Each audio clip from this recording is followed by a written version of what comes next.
friends. My name is Stephanie Romero, and I am the founder and executive director of Awaken Pittsburgh. I want to welcome you to our podcast, The Ripple Effect. Awaken Pittsburgh is a nonprofit dedicated to fostering well-being, empathy, and compassion for all by teaching and encouraging mindfulness and meditation practices. I also want to take a moment to let you know that Awaken Pittsburgh offers many other opportunities for practice and connection. For example, you can join our online community, which features a space to more deeply explore the topics we cover with our guests. We have weekly posts to spark thought, practice, and reflection. I hope you will come join us to explore, connect with others, and deepen your practice. You can find out more at awakenpittsburgh.org.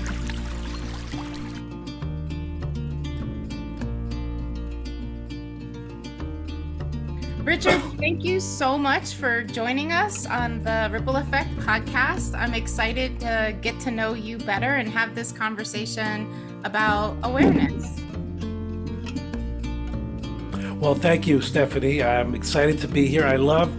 Took a look at the podcast. I love the name Ripple Effect because little actions we take in our lives and in the world have a big impact, and we often don't recognize that. And to me, mindfulness, awareness, meditation, these are all tools that are changing the world right now, and we want to continue to keep that momentum going. Absolutely. That's how I feel about it too. And you never know the small acts that you do, how they will ripple out.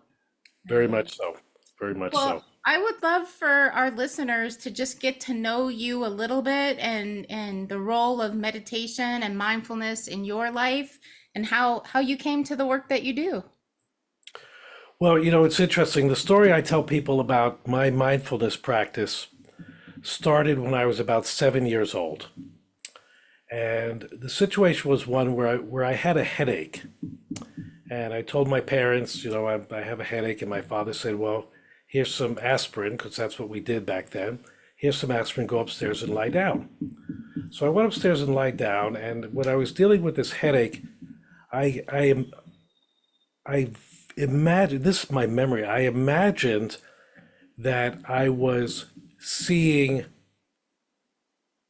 Charlie the Choo-Choo Train, the little engine that could. This was the image I created in my head to deal with this headache. And what happened was, as the train in my mind was going up the hill towards the crest, my headache got worse. And then when the train crested the hill, my headache began to diminish. And I said, okay, now that we're over the hard part, we can, I'm sure I didn't say relax, but whatever it was that I said, and I noticed that my headache began to diminish. And I think that, and I say that, I think that was my first experience with mindfulness and awareness, that I had some ability to kind of use my head to think insightfully, to have an awareness of what was happening. And I think, really, one of my friends, one of my teachers and friends, Cynthia Winton Henry, talks about body sensitives, people who are sensitive to their feelings, to their sensations, to their awareness. Cynthia is certainly a body sensitive, and I'm certainly a body sensitive. So there's a biological aspect to this as well, a genetic aspect of it that serves good purposes and can serve bad purposes too. My mother had anxiety, of which I've picked up some of her anxiety along the way, and that can be, if you're overly anxious, that you're overloaded with sensory information. So sensory awareness can become a bit too much in that regard. However, that's kind of where it started for me, and it just really continued to build. I was thinking, in the context of our discussion today, where my path has taken me, and it was really in about the time I turned 20, or in that period where I started taking yoga, started studying meditation, worked with several rather early generation people in Western culture around mindfulness, awareness, The first person I read was a woman named Charlotte Selver, who wrote a book called Awareness. She was German, but she taught at Esalen. She was very important in the human potential movement, because all of the work that we do now, where we say to ourselves, notice what's happening in your physical being, notice that all came out of Charlotte Selver's work. So she was an early person for me to begin working with. And then there were other people I worked with. So in my early training as a psychologist, where I did my formal academic training, I also got involved with and married a dancer, my wife, Sheila Collins, who also was exploring these same experiences. And Sheila and I together, although she was much braver than I was, so she arranged more of these than I did, went to retreat centers and where we studied with people like Alana Rubenfeld and Barry Stevens and Fritz Perls, all of these people who early on were important people in this movement towards self-awareness. Eventually that evolved into John Kabat-Zinn's work with mindfulness and his bringing all of those pieces over, but it was all built on these foundations. And for me, I built this into my clinical work because it had to do a lot with the somatic aspect of therapy. And I don't do that work today. I don't do clinical work today. Today I do organizational and business consulting, where I often try to bring these same kinds of qualities into my work with business leaders, because I think it's so important. But that's really how I got started. And really, as I look back at my path, I've been, a regular and intermittent meditator and mindfulness person, but always aware, always having this sensory awareness and awareness of my environment and how can I use that for my both professional and personal growth. Wow, there's a lot to unpack in there. The first nugget that I think I want to dive a little deeper into is, you mentioned the human potential movement, and I would love for you to just say, like, what is that? Oh my gosh. Yeah, Yeah. I mean, if you can do it quickly. Yeah. Because I feel like that's a whole podcast right there. That is a whole pocket. Well, I mean, so I grew up in the 1960s. So, people talk about how crazy things are today with young people and the challenges they face. Believe me, every generation has their challenges. Every generation is crazy. So, imagine a time when people were exploring, exactly what it meant as a transition from the 1950s, which were very staid. And if you look at things historically, it makes sense. Finished World War II, people just want to settle in and say, my gosh, I just want to have a comfortable life. They created a comfortable life. Their kids were privileged in many ways. Music was changing. So you had the Beatles, you had Santana, you had all these different groups. You had the Motown movement, all of these groups expressing greater understanding in relationships of freeing up. The pill had been invented. So women had the freedom to be sexually active in a way that they hadn't been able to be before. The human potential movement grew out of all this and was a component of wanting to explore these further boundaries of personal understanding, oftentimes through the use of drugs. Obviously, cannabis, marijuana was important then, but Timothy Leary and using LSD and taking trips, all of those things. I wasn't quite on that end of it. I was more into the understanding of how I could use my own awareness and sensation and physical movement. My wife's a dancer, so for us there was a lot of insight in movement and dancing. It's interesting to me, Stephanie, because we were talking earlier about singing, and you said, well, no one wants to hear me sing. This is a legacy. This is a legacy of how we have been taught through the generations about our innate talents and skills. And the truth is that your own awareness is that when you sing in the shower, or you sing to yourself, or you sing on karaoke if you go out with your friends, you're a pretty good, after a couple of brewskis perhaps, you're a pretty good singer. But we give ourselves these messages that we're not good at these things. And the human potential movement, I think, was one of these first generations in our culture, at least in Western culture in the 20th century, kind of a first generation of helping people to recognize that our potential goes beyond the labels. And we did workshops at Esalen, which was in Big Sur. It's still there, and it was great because you do the workshop in the morning, then you go up to the baths in the evening, which were, everybody was nude in the baths, and then you get a massage, and you're getting a massage overlooking the Pacific Ocean, and the food was all vegetarian, and you spent part of your day working in the garden, and, it was, and then you went home and, protested against the war. That was kind of what life was like. So that human potential movement, and you hear some references to it today, but it was obviously a transformational shift and really set the groundwork for the westernization of mindfulness and meditation, I would say. Yeah, fantastic. Thank you for that. And to just weave it back then, to come back to the topic of awareness, you mentioned a variety, I guess I would call, of types of awareness. So you mentioned self-awareness. Of course, there's the somatic or body awareness. And then there's also, I think, we can talk about the awareness of ourselves in space, with that body awareness. So part of that is that interoception, which is like you describing the feeling of the headache and what's happening in your body. But there's also, as part of that somatic awareness, the awareness of ourselves in relationship to the rest of the world. And so I'd love to hear you talk a little bit about the role of awareness, either in the context of your own meditation practice or in the work that you do in the world with others. Mm-hmm. Yeah, that's a great question, and I think in the in the meditation schools we might think of that as kind of insight meditation. Coming from I think in my meditation practice that kind of encompasses lots of different approaches.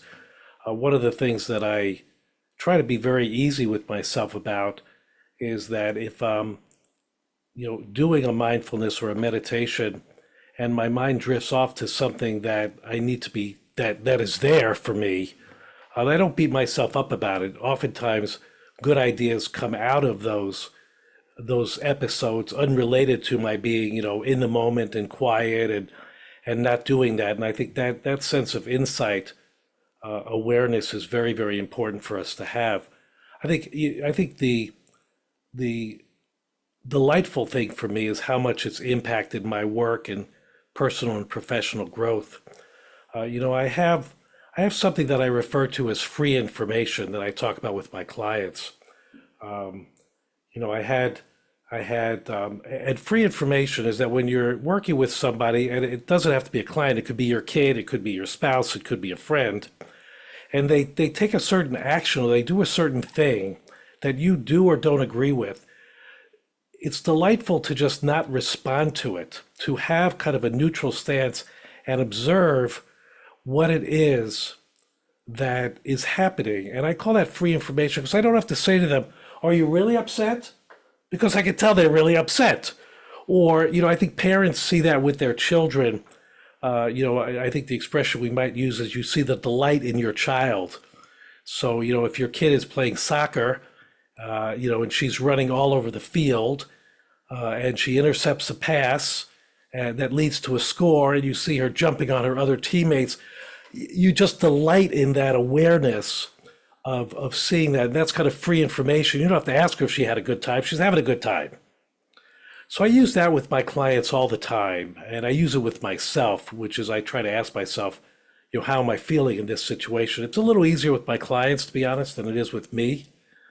Because I get caught up in a lot of other kinds of thinking that I do, and so having that ability to use that in my work has become very, very important. And I think it also comes out of my work as a psychologist, because as a psychologist I find that people used to ask me when I did my clinical work, Stephanie, how do you spend all day listening to people in their pain like this? Oh my gosh, it must be so hard. And sometimes it was difficult, but I always said to them, my image is that I'm going to hold my two hands out. This is an audio podcast, so you can't see this, but imagine you hold your two hands out in front of you, and I would imagine that the energy from that person comes in one hand. I run it through my filtration system here, which is my heart, my stomach, my head, and I give it back to them in some other way coming out the other hand so that I'm not holding on to it. I'm a vehicle, if you will. I'm trying to transform what their pain or excitement or whatever it is about. The important thing is I have to make sure I keep my filters clean. So that means I have to eat well, I have to sleep well, I have to work out, I have to have fun, I have to, keep learning. These are the things that feed me. So if I'm able to do that, that's, I think another example of my self-awareness is recognizing about my own self-care. How do I manage that? How do I do that? And so if we're able to recognize, I was talking to a client this morning who's overwhelmed at work. He's a leader. He's not a manager. He's a leader, but he's short-staffed. So he's totally in the weeds, which he needs to be partly in the weeds, but he told me the weeds feel like they're 5 feet tall. Well, you can't really lead when you're in the weeds that are 5 feet tall. And I said to him, I don't want you to get burnt out because that's where this leads. We need a new situation. I can see it in how you look, and I can hear it in what you're saying. So that was something he knew, but he wasn't quite ready to say. So I was able to help him put a picture on that. And, we decided to meet earlier than our usual next appointment because we need to clarify what the priorities are and how he needs to move forward with those. Yeah, I love so much of what you're saying there. The first thing I love is your expression, I need to keep my filters clean. I think that is just such an amazing image to hold, that, those who are in the helping professional and different ways of caring for others, even parents, right? Totally. To be able to give fully to another, and giving fully may just be giving fully of our attention, right? Holding space. But in order to be able to do that and be effective, we need to be in that process of self-care. So I really, really love that. And that's a lot of what the work of Awaken is to try to convince helping professionals and educators, public safety folks, like you actually need to do your own self-care to show up as your best self and be able to do the work that you do for the long term without burning out. Yeah, so one of the things I would share with you is I try never to use the word convince. Convince is a power word. And unless you have the power, you can't really convince anybody. So what you want to be doing is you want to be influencing people. You want to persuade people. You want to educate people. And what you may find is that there's some people who are further along than this. There are going to be some people in those a lot of them in the helping professions are going to be body sensitive themselves, and they never really learned, how to take care of themselves. I often assume, in fact, it's one of the key themes that I make in my work, Stephanie, is I don't assume that people know how to do things.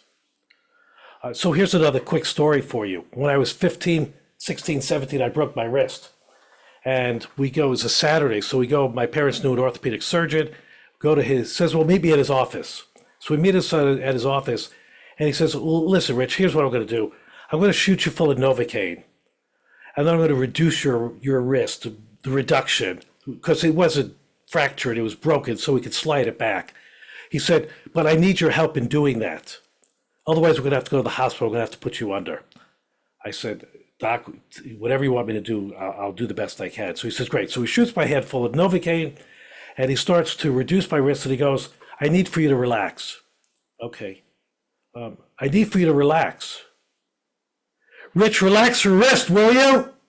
Well, by this point, I wasn't laughing. I was probably crying because I don't know how to relax my wrist. How do I relax my wrist? And we use that term a lot. We tell, even during our meditations, we say, take a breath and relax. Well, the relaxation response is not that autonomic. It doesn't happen that quickly. And so learning how to relax is a skill that I don't assume people know how to do. Learning how to be self-caring is not a skill people need to do. They need to understand, a lot of my work, as you know, is around resilience. And I provide people a lot. I've got about 20 different skills around resilience that people can use because there's not a single one. There are some that are going to be easier for you to do and others that are going to be impossible for you to do. And so we want to think about these things a little more. I would support the notion of thinking of these as offering them as gifts to people, because that allows them to accept them in a way that works in their life. And you know what? Some people just can't accept it.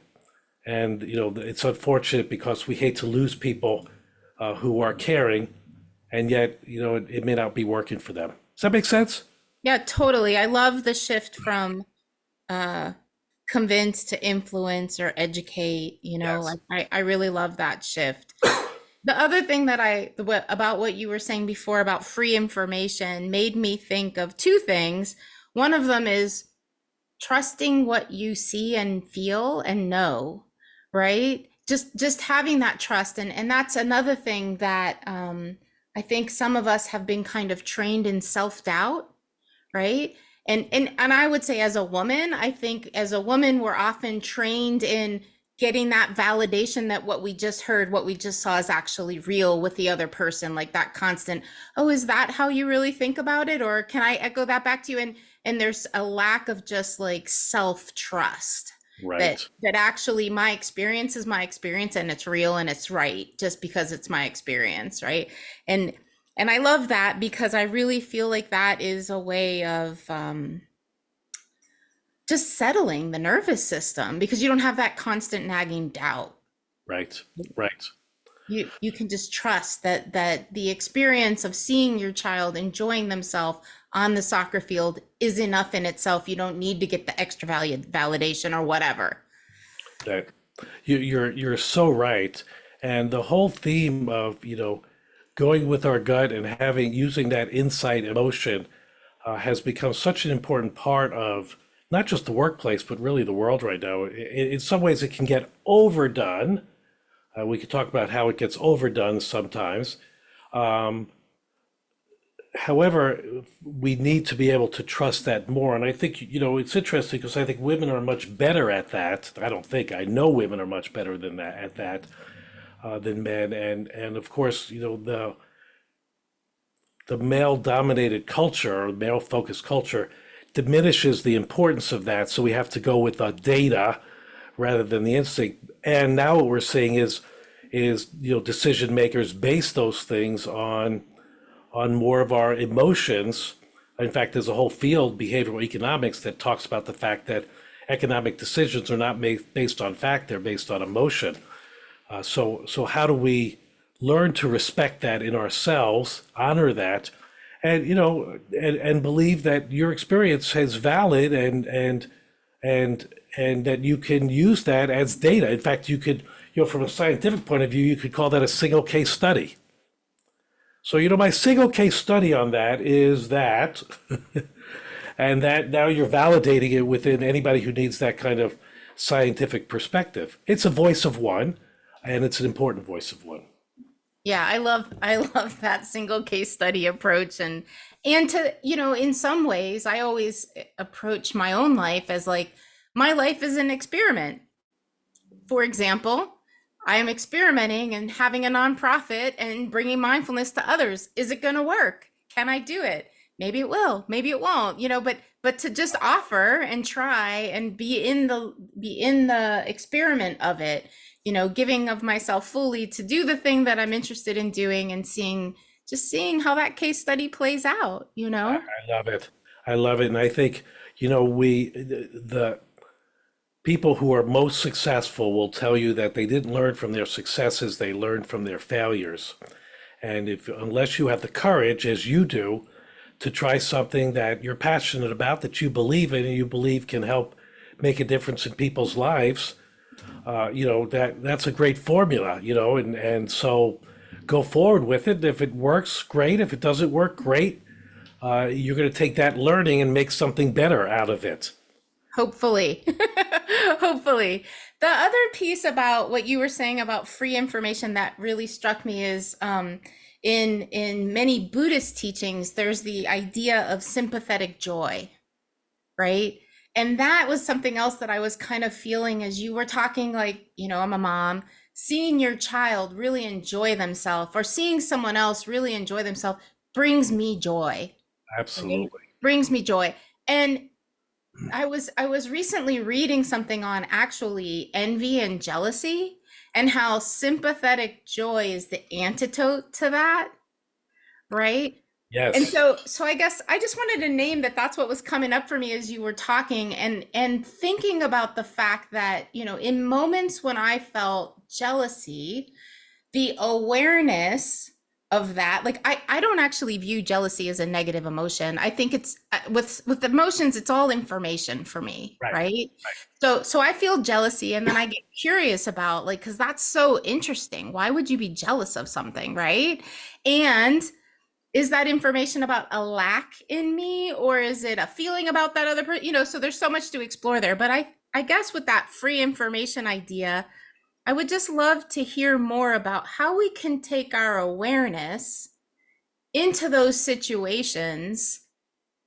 And I'm interested in the transformation, right? So to take that feeling of jealousy and move it to, for example, sympathetic joy. And I'm just using that as an example. But when we have these free information experiences, for me, I think there's a power of awareness there to notice, right? And move from reaction or something that might feel negative to choosing either equanimity or neutrality or something else that could be more positive and more helpful in our lives. I hope that made sense to you. Oh, Stephanie, that makes total sense. I just want to, I'm applauding you.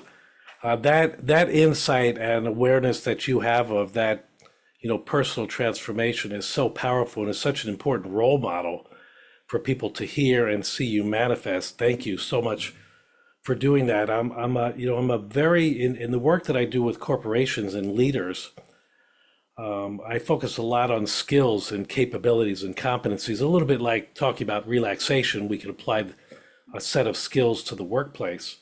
And it was funny because I was talking to somebody earlier today who's this person I was mentioning who's in a very complex work situation. And he said, I don't do well with managing ambiguity. I need clarity. However, he's in a situation that is somewhat chaotic. And the person, his boss, who he wants her to give him clarity, can't do it because she's in a chaotic situation. She's got a new boss. And that guy's boss has a new boss. So there's a lot of new bosses running around. So there's a lot of ambiguity going on. And it's a little bit like some people might say in your situation, well, I have to stop being jealous. That's what they'll say. However, your use of the term antidote is exactly the right way to think of it, which is it's not so much, it's okay to decrease your jealousy. I call that dialing it down a little bit. You're not going to stop it, but you can dial down the intensity of it. And we can talk about what the tools are for that. And how do you develop something to take its place? So in this guy's case, he needs to probably work on making better decisions within his world.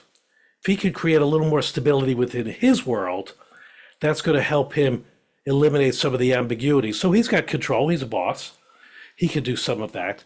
In your case, you're saying, I want to use sympathetic joy as a way to mitigate or decrease the intensity of jealousy or envy. Envy maybe is a little bit more intense than jealousy is, I think. And so how do you create that awareness? So it's funny you mentioned about equanimity. It's my 2024 word of the year. And and what do I do? So I have a bulletin board here with equanimity and thinking about, when do I have delight that I can strengthen my equanimity, and when do I have anguish when I can manifest my equanimity? Now, it's July 10th, so I'm 6 months into my exercise experiment with equanimity. I would give myself a C plus B minus. Even with all my recognition about it, I'm still not sure that I'm doing as well as I can. However, the word comes up more in my life. I think of it in opportunities to deal with it. Interestingly, I have a new neighbor who just moved into my neighborhood, who's a professor at CMU, who works on health behavior. and he's got an app on equanimity. I gave him my book on resilience. He told me about his app on equanimity. So it's interesting how, now is that a coincidence or is that a God thing? I'm not sure. However, it's a good opportunity for me to continue to deepen that practice. So the answer, I think, to the question that you posed is yay for you, good for you to have that awareness and that insight. And how do you create more of what you desire? How do you go to more of what you desire, which is sympathetic joy? And you're doing it, so how do you notice it on a more frequent basis?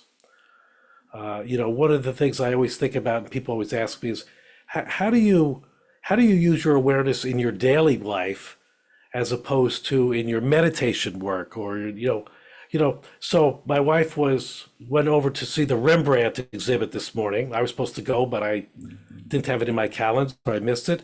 So she came in, I said, I was talking to her about how it was, and when she was telling me about it, I said, oh, look over there, there was a hummingbird on our feeder. So, that was a piece of art right there. So I said, oh, there's another piece of art right over there. And so I got to enjoy that in the moment. And I think for me, I'm very much aware of our environment, and I use that as a tool for helping me to get those joyful moments during my day. I love that. I think, what you're naming with the hummingbird, we were, we had to get our car fixed and we borrowed my mom's car so that we could have a car. My mom's retired. She doesn't use her car very much. And we were coming out and there was a robin sitting on the tree right by where we had parked the car. And I stopped and I just smiled at this beautiful, like brilliant red robin. And I said to myself, I recently was on retreat, and the retreat, it was Spirit Rock in California, Oh, wow. is, on many acres of beautiful land. And I saw wild turkeys, quail, coyote, deer, et cetera, et cetera, et cetera. And I said to myself, and here's this beautiful piece of nature right here in our urban setting that if we pause and bring our awareness to it, we can have just as beautiful of an experience enjoying as being on 40 acres of pristine land with deer and coyote and turkeys, because actually it's all here around us every day. Yes. But we don't always notice it. And that's the awareness piece, I think. That's the awareness part. Yeah. So it's a little bit of slowing down. Yes. It is, people ask me what's the key to building resilience, and it's really around the mindset that you have. And I would add that it doesn't even have to be at Spirit Rock or Esalen or out in nature. It can be in your workplace as well. So somebody has a success in your workplace and they're happy about something, or, the business has had a success. What's involved in you giving them sending a quick email saying, hey, I heard this good piece of news, congratulations. People love that. And if it's something that isn't going well, how do you observe that person without getting hooked in? Now, in many situations in the workplace, you're going to get hooked in because the boss is going to come in and say, hey, we need to jump on this. And that's where we often lose that balance in that situation. And that's where you want to practice your equanimity or practice your sympathetic joy, and also, manage your sympathetic agony or anguish. So if, obviously if it's an existential issue, that's a different situation than, something else that's just a problem at the workplace. However, there's a lot of really great things that happen every day in the workplace. And we oftentimes fail to see that. And so, I think if we could focus on what works as well, that can be pretty good. I think, that this is part of what the mindfulness movement is about, is helping us to not get caught up in the day-to-day trivia that occurs and saps our energy, because there's the negativity bias, the root element of ourselves that's designed to protect us. That's the negativity bias, is very much stronger than the positivity bias. That part of us is designed to create joy. And the research is that pain and loss is, well, loss, I don't want to say pain, but loss is 2 or 3 times more painful for us than joy is rewarding to us or success is rewarding to us. So that loss aversion, we're always trying to stem that tide. That's our risk management. And that often means we miss out on the good things. Absolutely. And it's just linking back in my mind to the client you talked about who has a low tolerance for ambiguity because that's what it is, right? It's that fear of the loss and Yeah. the risk management. And, like I love the image. I think actually it's a John Kabat-Zinn quote, something like, um, surfing the waves is the image that he uses, right? Yeah. Yeah. Right. Yeah. Surfing the I think, waves. Yeah. I think one of the things that, it's funny, in one of my presentations on mindfulness and meditation, I play a portion of a John Kabat-Zinn presentation that he did at Google. And it probably worked at Google, but the first 5 minutes was so out there that I couldn't follow it. And I could be out there. I mean, it was the stars and the galaxies and the microns and the atomic particles and one of the things that I like to tell people about mindfulness is that it's attainable. It's a birthright. It's not something that's out of our reach. It's not something that's out there. It's not woo-woo. It is, in fact, enjoying seeing your child play soccer. It's enjoying seeing a flower in the morning. These are not big things. These are small things. It's thinking about the little engine that could to help get rid of a headache. It does not have to be drifting off to the far reaches of the universe. You could go there if you want to. However, what I think that does is I think that removes mindfulness from the feeling on the part of everybody that it's attainable by me. I have to go to Spirit Rock to do this. I can't do it. Well, Spirit Rock will help you deepen it, and you could also deepen it right at home. Yeah, Uh, I love that because I agree 100% that the practice of mindfulness is actually mundane. It's actually found in the mundane. And that actually, for me, is the most profound practice because in some ways it's easier to go to Rock and sit and practice with no interruptions and they're cooking you delicious meals and the facilities are great and you don't have to clean anything and you're right. not doing laundry and you know what I mean? Like you're not answering emails. They took my phone. Like they create the container for you to practice. But here now in my office with the phone ringing and the dogs barking and the long list of things to do and I was away so now I have to catch up on everything, like to actually pause and do the thing here now, or like what you were saying, something's going terribly wrong with the business, and how do I, instead of being reactive, bring curiosity to that? Yes, That's mindfulness.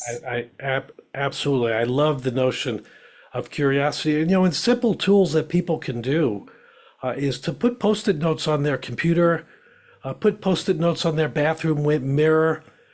Put something in your car that helps quiet you down. I don't have any tattoos, but I'm really kicking around a serious one about putting something that will help me to be mindful on my inner arm that I can look at and help me to create equanimity. That's beautiful. I love that. Yeah, those little reminders are so important because we fall out of awareness. We Right. forget. We fall into forgetting, and it's hard for us humans to maintain that attention and even we make commitments to do things and it's so easy for that to fall apart for us. Very much so. Very So much so. having those reminders, I agree, is really, really, really important. So I would love to come around to, you've talked a lot about your work with your clients. Is there a way or a thing that you do to help them build their awareness practices in the role of leaders? I'm just really curious if there's something that you do particularly to help with that. For those who are, able to hear about this and are interested in it, I teach mindfulness to them. Hmm. I talk to them about mindfulness. For those who need convincing, for others who may not be quite as open to the idea, I build it in without them knowing it. So I'll talk to them about, free information is a good tool for doing that. And I'll suggest to them, what happens if you go into a meeting and you welcome everybody and then you observe? You ask your second in command to run the meeting, and you just observe the meeting. Now, what you'll probably notice is you have some comments you want to make, and I'm going to ask you to consider not making the comments, just to observe. Take notes. If you have an urge to speak, take notes down, and just tell the team, you want to hear their opinions and their ideas without prejudice. And I think this is an exercise in mindfulness, because I'm asking the leader in this instance to be reflective, to hear what others have to say, to be a good listener. I mean, I phrase it as a listening skill, and to notice what your thoughts are, not only during the meeting, however, but also after the meeting. In other words, to let it reverberate inside you and see what that's like.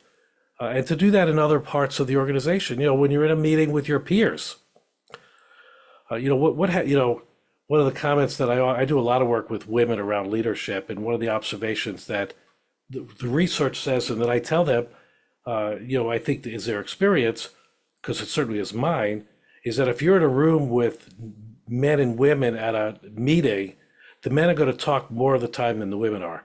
It's not always the case. It certainly is better than it was. However, the men may tend to dominate the conversation. And in that instance, that's a good thing to observe, particularly who the person is. It's interesting. I'm working with a woman who's a leader of a group, and she's got a guy who is he's all over. I mean, he hogs the conversation.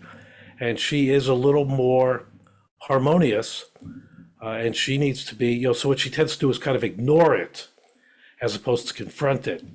And so we're working on helping her feel more comfortable in confronting it with him and not taking it in and dealing with it afterwards in one way or another. So I think those are opportunities within the workplace, and certainly within our family. It's the same thing. My wife loves to tell the story of our daughter with her two young boys who were fighting with each other, and it got beyond kind of play fighting. And she said, "Okay, that's enough. That's enough. Get together here. Tell me what's going on." She listened to both people, and then she said to Ethan, "Well, okay, I understand what the issue is. Ethan, I understand your point of view. Will, I understand your point of view. Now that we understand each other's point of view, I want you to give each other a hug and tell each other you love each other, and then let's move on to the next thing." So she didn't say one was right or wrong. She just honored each of them, and they learned a good skill about how you deal with conflict, and got along with each other and had some skills for next time. And potentially it's okay to disagree.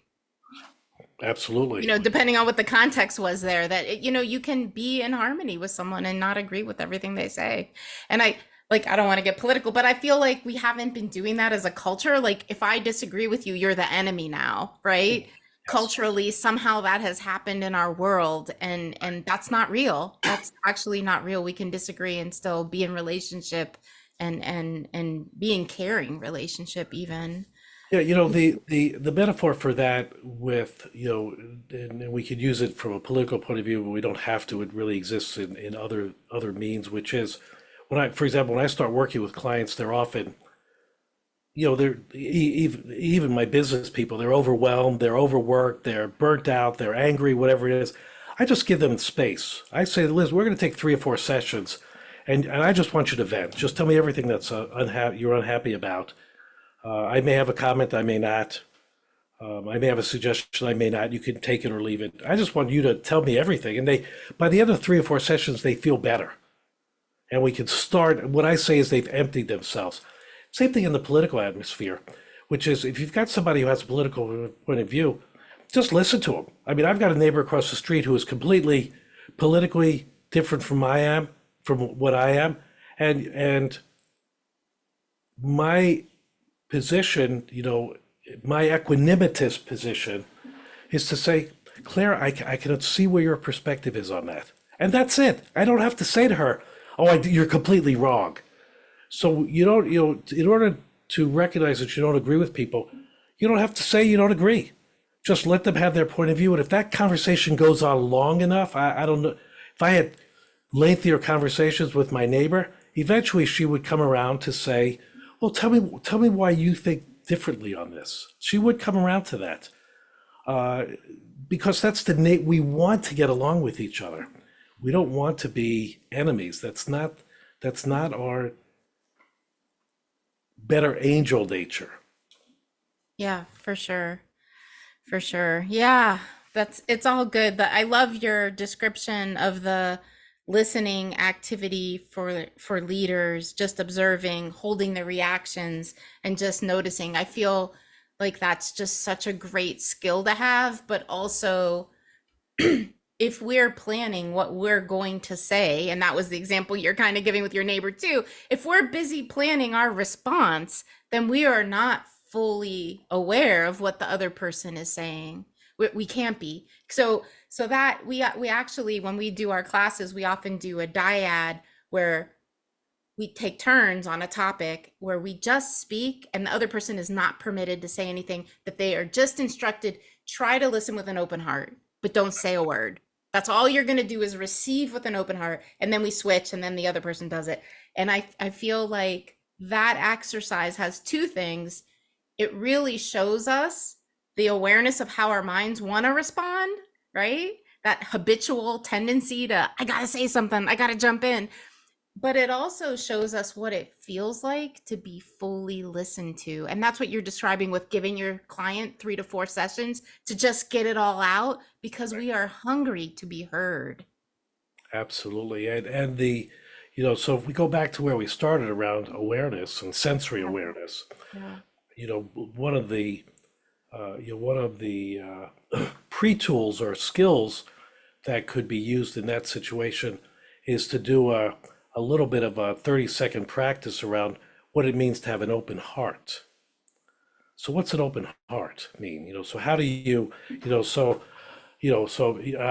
we're doing this audio, but I'm showing you here, so I would put my hands on my heart, for example, and then I would say, okay, now let your hands open up and expand out. Go ahead and close it up again. This is a closed heart. This is an open heart. And to ask people, of course, what does your chest feel like? Does your chest feel closed? Does it feel tense? Does it feel tight? If people have that physical awareness, as you know, Stephanie, it's hard to get that emotional awareness in place. And that, when I talked earlier about people don't know how to do certain things, that's an example to me of, having an open heart. That's a difficult thing to do, particularly because our head's going, I've got the response. Learning the skills of what it means to have an open heart is a great way to have people be more comfortable in actually doing that. Otherwise, what they're doing is, okay, I'm not going to say anything for the next 30 seconds, which works. That's okay. Yeah, that's a starting point. That's a starting point. Exactly. Yeah, that's a starting point. But then can we graduate to just receiving with our open heart? I love it. Yes, we can. The answer is yes, we can. 100%. Yeah. So I have a couple of final questions. I'm asking everyone that I'm on the podcast with for a favorite resource that they would want to share with the listeners. You did mention Charlotte Silver's book on awareness, but is there something else that you would say is a favorite resource, either mindfulness specifically or something else that you would just love to share? Yeah, I don't know that, Charlotte Silver's book, sensory awareness, I'm not even sure you could find it anymore. I think my favorite resources that I would recommend is Tara Brach, who is, I consider her my teacher. Tricycle Magazine. I love Tricycle Magazine. I got a subscribe, a video. I got a subscription, so you get like 4 copies. But every morning I get a mindfulness meditation reminder that, I read first thing in the morning, sometimes the second thing in the morning, sometimes I don't read it at all. However, it's got a great section in there about Buddhism and about meditation, and kind of from an educational point of view, and the writings are great. I started using Apple Fitness. So in the morning I do a little routine, a little Pilates routine on my Apple Fitness device on my phone, and then I have a 10 or 15 minute meditation. And they don't have a big library of meditations. It's just another variety of meditations that I'm playing with. And then I also like to go to Plum Creek, which is Thich Nhat Hanh's location in France, and I believe it's Plum Creek. Am I correct about that? Plum. Let me just It's pull up Plum my Village. Plum Village. Thank you, Plum Yeah, Village. yeah. Plum Village. Plum Village. I Yeah. like to go there, and that is a great app, and make a donation there. I make donations to Tara Brach as well. Yeah. Uh, Those are great resources. Yeah. those are my favorite ones to use, Cool. and then anything else I can pick up along the way. Yeah, we're living in a time where there's so much available and a lot of it is free and we're really, really blessed in that way. Yes. Well, is there anything around this topic or anything else that you'd like to share that I didn't ask about that you can think of? I think you've captured everything. I think one of the, I'm a little bit on board right now because my wife just finished her most recent book called The Art of Grieving. Oh, nice. And it talks about the role of art in how we grieve. And one of the observations that I made to her while she was writing the book was that a very dear friend of mine's husband passed away in his mid-50s, a tragic situation. They have a little 8-year-old daughter. And when I went to the memorial service, it was all art.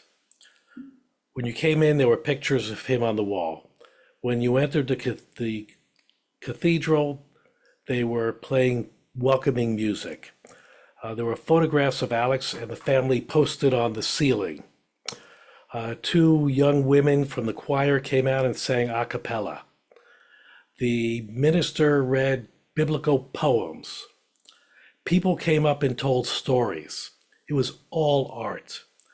And I think art is a powerful vehicle for building this awareness because we're so moved by art, and art affects us that way, whether it's paintings, whether it's dancing, whether it's singing, whether it's gardening, whatever the art form is. And so when we think about other aspects of creating this space for beauty in our life, the space for openness, the space for hearts in our lives, consider how we use the arts, how we enjoy the arts, and how we can engage in the arts. So that we can have more of that. I think the arts are a good vehicle for doing that. And Sheila's read some books. A recent book that she read is called My Brain on Art, that talks about the new emerging field of neuroaesthetics, that talks about how the arts changes our brain. We already know how it changes our heart.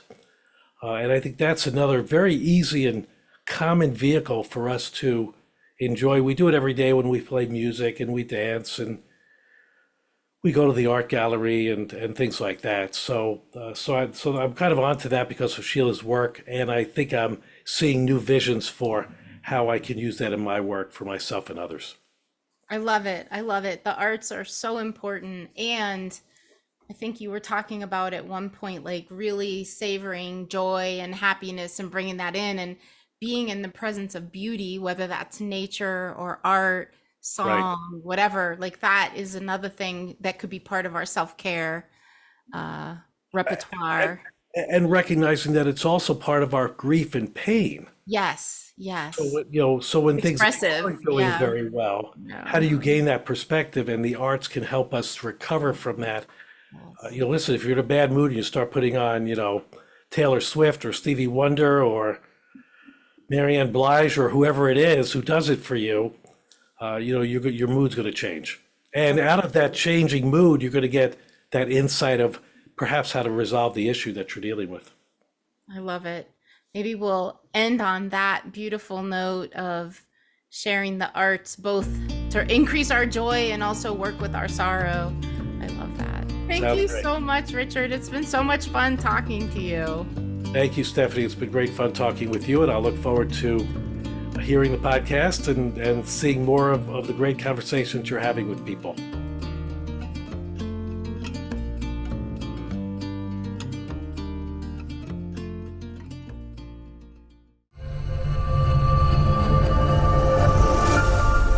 Say Something Studios.